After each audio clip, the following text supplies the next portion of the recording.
누구나 가질 수 있는 가장 강력한 무기는 발표 잘하기. 저와 함께한 여러분들은 할 수 있습니다. 오늘은 발표 초보자들에게 굉장히 좋은 책 하나 가지고 왔습니다. 생각 정리 스피치. 오, 새로운 접근법이에요. 생각 정리를 하면 스피치가 잘 된다. 굉장히 중요한 겁니다. 그리고 발표 초보자분들, 발표를 해야 한다고 임무가 주어지면 굉장히 난감합니다. 어떤 주제를 해야 될지, 어떻게 풀어나가야 될지 준비조차 갈팡질팡 우왕좌왕. 오늘 그 순서를 딱 잡아드리겠습니다. 발표 준비를 해야 되는 여러분들, 첫 번째 이거부터 하면 됩니다. 그건 바로 생각 정리. 처음부터 이걸 해야 돼요. 저자는 이렇게 얘기하고 있습니다. 글쓰기와 기획을 연구하며 말을 잘할 수 있는 원리와 방법을 찾게 되었다. 생각, 글, 말은 전부 연결되어 있다. 대본을 만들면서 글을 쓰는 능력이 향상되었고 말하는 과정에서 스피치 능력이 강화된다. 맞습니다. 이건 완벽한 정답입니다. 여러분, 생각 정리가 잘 안 되면 말을 횡설수설하게 돼 있어요. 이렇게 횡설수설하는 모습 어디서 많이 보셨죠? 갑작스러운 질문이 생겼을 때, 그때 정리되어 있지 않고 준비되어 있지 않은 답을 해야 되니까 횡설수설하게 돼 있습니다. 발표할 때 횡설수설 안 되죠. 여러분, 지금 우리는 발표를 해야 됩니다. 그런데 회사에서 나오는 또는 일반적으로 생각하는 발표의 주제, 굉장히 포괄적인 경우가 많습니다. 주제는 그렇게 하면 안 돼요. 주제는 이렇게 송곳처럼 뾰족해야 됩니다. 아주 날카롭고 정확하게 해야 된다는 말이죠.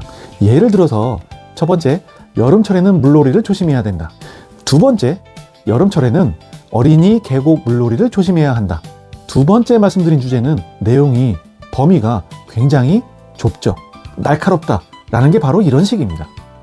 이렇게 하기 위해서 생각 정리하는 두 가지 방법 알려드리겠습니다. 핵심 메시지 그리고 청중, 두 가지 키워드. 자, 첫 번째 핵심 메시지부터 말씀드리겠습니다. 자, 발표 준비 때 생각 정리를 하면 대본 단계까지 명쾌해집니다. 이거는 지금 제가 말씀드리고 있는 이 발표에 대한 핵심 메시지가 바로 이겁니다. 자, 여러분들은 오늘 제 영상을 보면 발표 준비 때 생각 정리를 하면, 이건 제가 알려드리고 있는 거죠. 그러면 대본 단계까지 명쾌해집니다. 핵심 메시지는 이렇게 단 한 문장으로 정리할 수 있어야 합니다. 명확하게 정리돼야 한다는 얘기죠. 한 문장으로 정리되지 않으면 한 문장으로 정리하셔야 됩니다. 자, 제 핵심 메시지를 다시 한번 보겠습니다. 자, 윗부분, 난 이걸 알려줄 거고 여러분들은 이렇게 바뀔 겁니다. 핵심 메시지의 구조입니다. 난 이걸 알려줄 거고 여러분들은 이렇게 바뀔 겁니다. 이게 핵심 메시지의 구조. 우리가 지금 팀 회식 자리에 있다고 가정해 보시죠. 자, 팀장님께서 건배 제의를 할 겁니다. 술잔을 들고. 목표를 달성해서 만들어진 이런 자리 매달 가졌으면 좋겠습니다. 여러분들 수고하셨고 다음 달에도 또 회식합시다. 이렇게 하는 건배 제의. 자, 두 번째 건배 제의. 여기 정말 맛있어서 좋고요. 여러분들 지난달에 수고하셨고, 그리고 우리 9호 회식가요? 자, 술잔 들고 청바지. 청춘은 바로 지금. 두 번째 건배 제의는 핵심 메시지가 없죠. 뭐 재미는 있을 것 같습니다만 팀장으로서의 해야 하는 핵심 메시지는 없습니다. 소설가 마크 트웨이는 이렇게 얘기했습니다. 짧게 말하는 것이 더 어렵다. 이젠 두 번째 키워드, 청중 분석. 청중이 굉장히 중요합니다. 자, 발표의 중심은 발표자에게 있다? 아니요, 청중에게 있다. 그래서 청중에 대한 분석이 필요합니다. 구성도, 그러니까 남자인지 여자인지, 직업은, 그리고 연령대, 뭐 연봉 수준, 또 고향 등등등 알면 알수록 다 좋습니다. 청중에 따라서 내가 해야 되는 주제도 달라지고 또 접근하는 방법도 다르고 소재도 다양하고 다 바뀌어야 되기 때문이죠. 왜냐하면 내 이야기를 듣고 바뀌어야 되는, 이해해야 하는 사람은 청중이기 때문입니다. 청중. 자, 여러분, 우리가 지금 발표를 합니다. 그런데 아침밥을 먹으면 좋다라는 주제로 발표를 하게 됐습니다.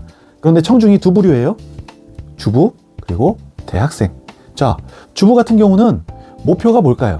내가 아니라 가족들을 위하는 사람들이기 때문에 아침밥을 차리는 행동을 하는 게 목표가 되겠죠. 그러면 대학생들은 건강과 두뇌 회전이 중요한 사람들이기 때문에 아침밥을 스스로 챙겨 먹는 습관, 그 행동을 하는 게 목표가 되겠죠. 소재도 마찬가지입니다. 집밥을 통해서 병을 치유하는 사례를 들면 주부들은 아주 솔깃할 겁니다. 대학생들이요? 사법고시에 전국 수석으로 합격한 그런 아침밥을 잘 챙겨 먹는 그런 사례를 발표하면 대학생들에게는 잘 먹혀들 겁니다. 재밌게 만드는 유머 소재도 달라요. 자, 예를 들어서 주부? 이렇게 얘기하면 되죠. 여러분들 변비로 고생하는 딸한테 현미로 고봉밥을 먹여보십시오. 그러면 변기가 막힐 겁니다. 이렇게 얘기하는 게 재밌어 할 거고요. 자, 대학생들한테 이렇게 얘기하면 되죠.